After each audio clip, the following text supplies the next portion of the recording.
Bonjour, j'espère que vous allez bien. Alors aujourd'hui on est sur le rucher où tout a commencé avec les temps de frelons, les vidéos YouTube, tout ça, c'est là où tout a commencé. Je voulais vous ramener ici parce que comme vous avez pu constater dans les dernières vidéos, j'ai eu énormément de problèmes sur ce rucher là.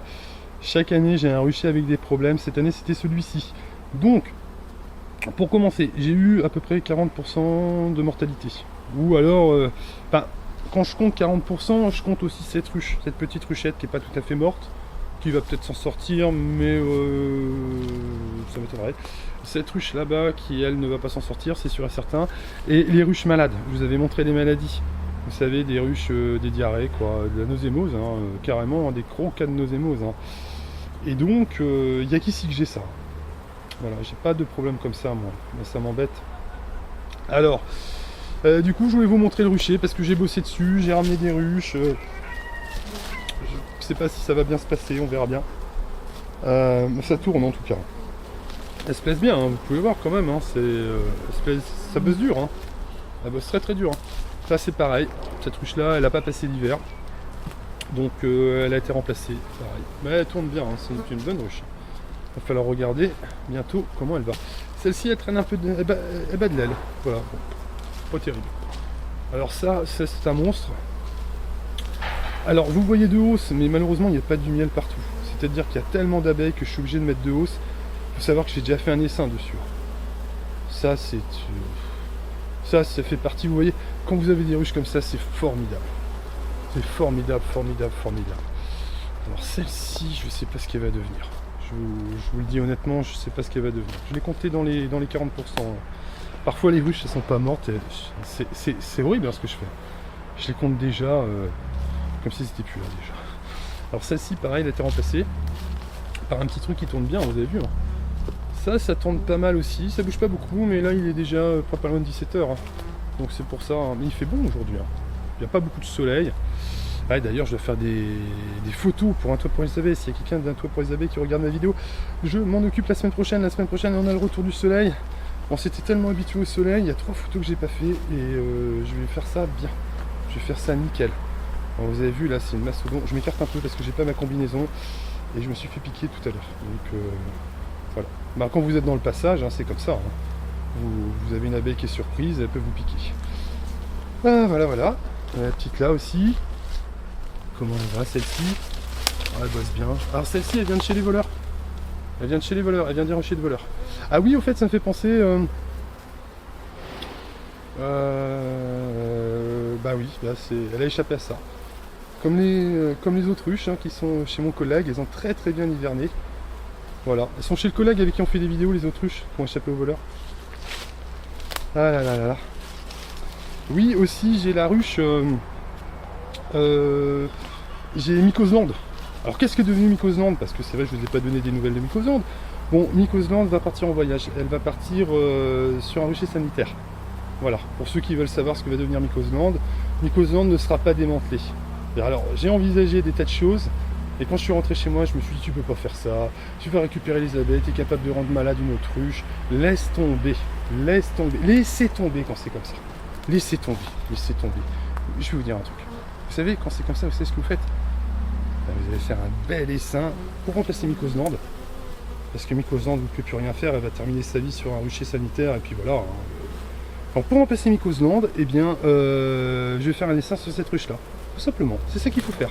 Laissez tomber, ne vous emmerdez pas. Emmenez ça sur un rucher sanitaire, faites un essaim sur une belle ruche, et voilà. Et un autre conseil qui peut être super intéressant.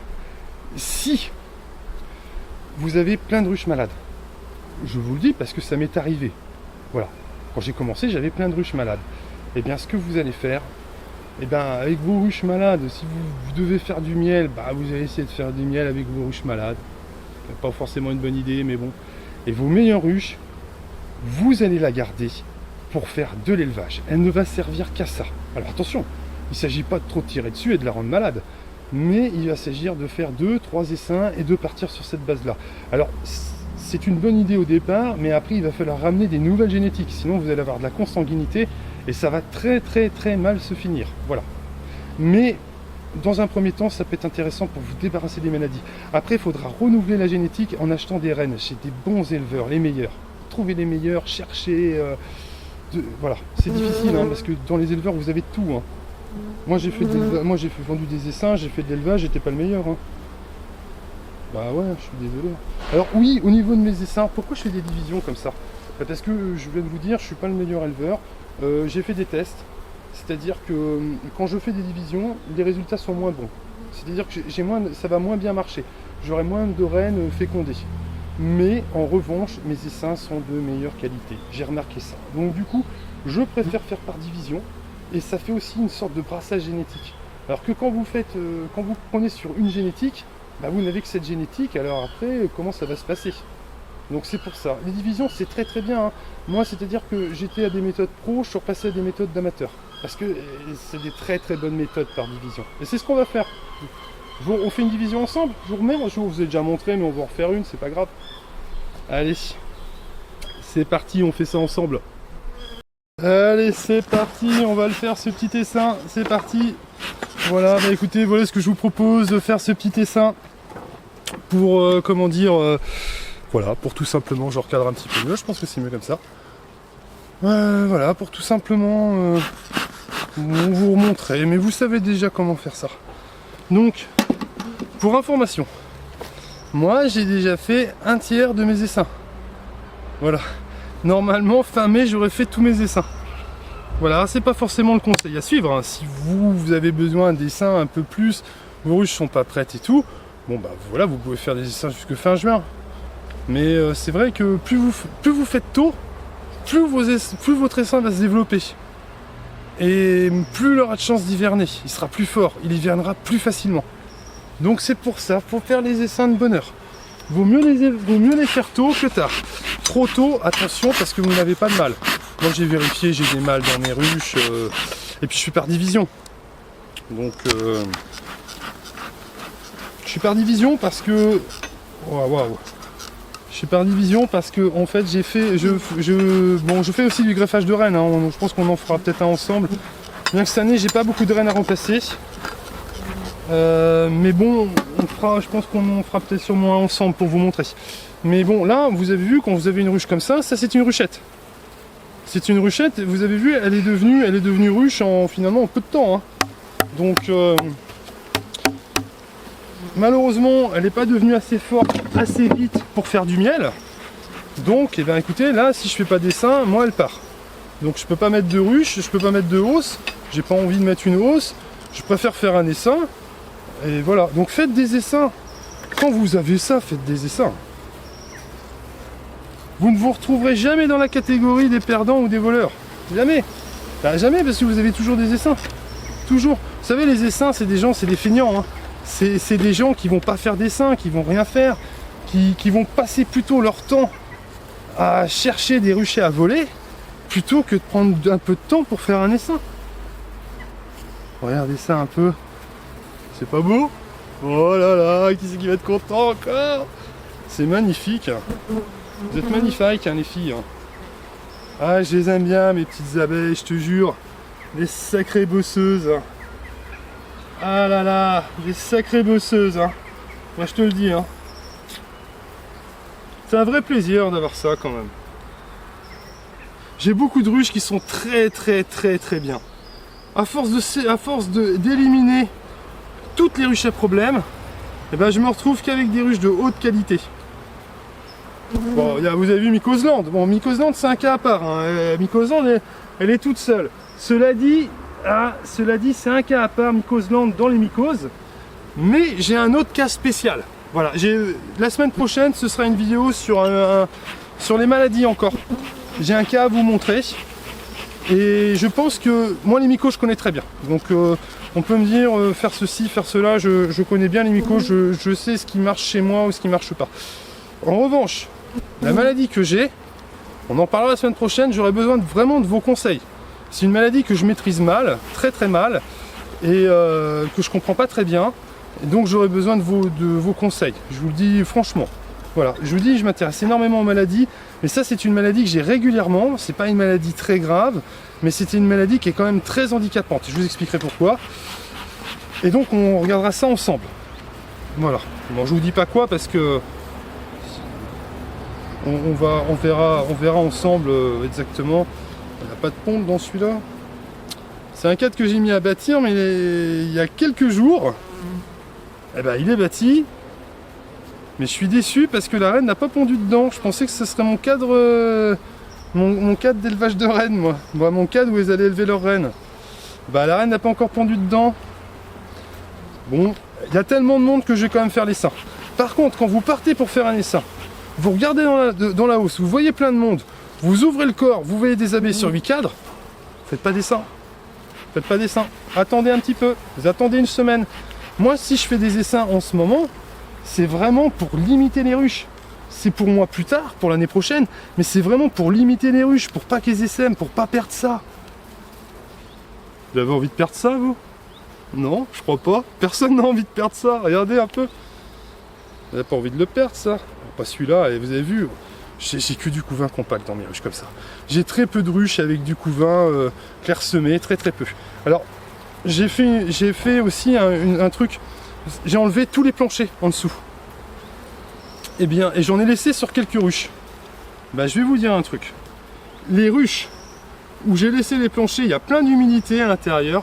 Les ruches où je les ai enlevées, il n'y a plus une seule humidité. C'est très sain.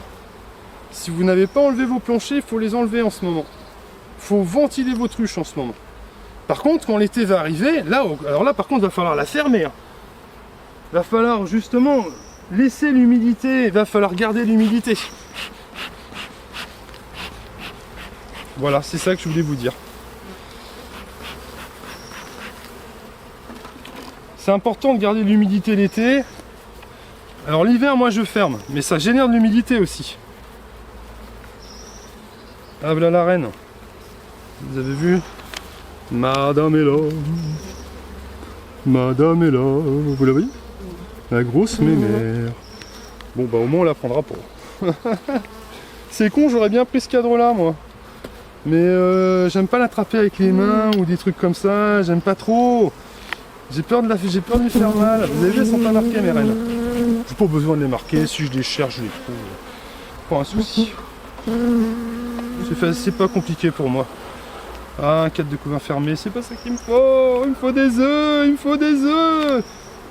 Ah, moi j'avais le cadre, j'avais le bon cadre, mais la reine était dessus. La coquine. J'espère que je vais en avoir un autre. Je cherche un cadre avec des œufs. Ce sera pas celui que je viens de pousser. Est-ce que ça va être celui-ci? Allez, bon sang! Ah, c'est pas vrai. Allez! J'avais le bon cadre, mais vu que la reine est dessus, je préfère laisser ça comme ça. Est-ce que je vais trouver mon bonheur? Est-ce que je vais trouver mon bonheur?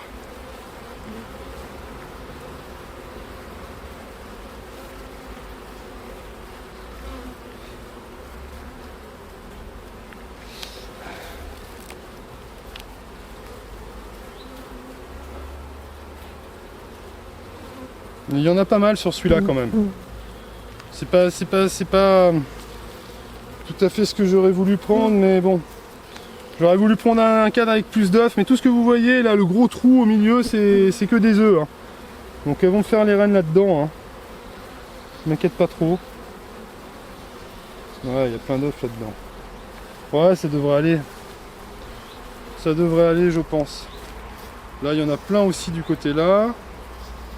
Oh, ça devrait bien se passer.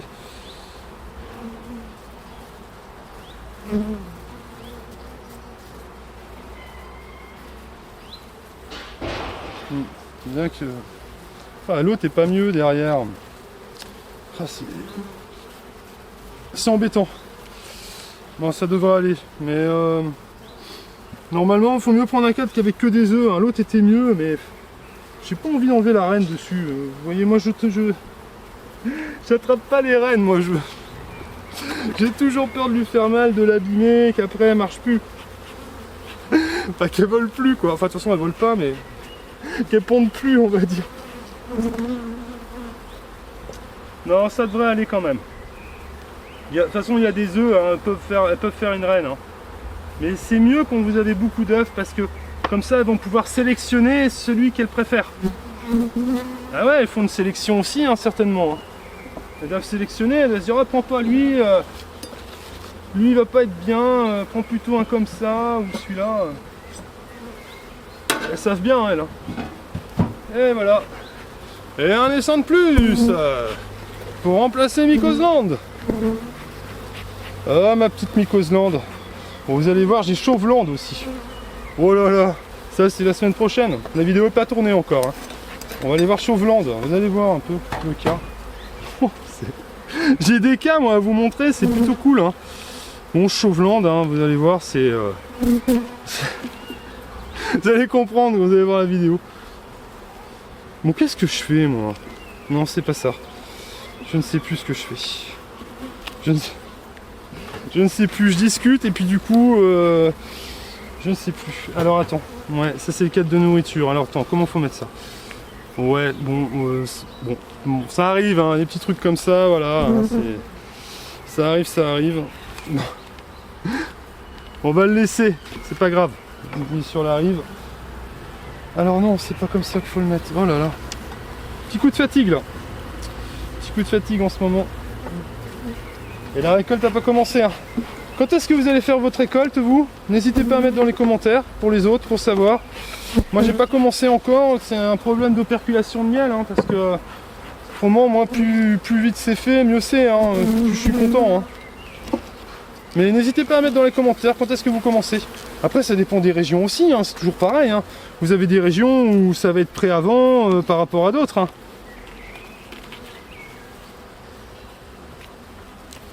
Moi, chez moi, je vais commencer probablement la semaine prochaine. Mais je vais avoir du mal à trouver du miel operculé, c'est ça mon problème. Elles mettent du temps à operculer les miennes. Ah non, c'est pas tout à fait ça que je voulais faire, mince. C'est pas tout à fait ça. Attendez, je vais le poser comme ça.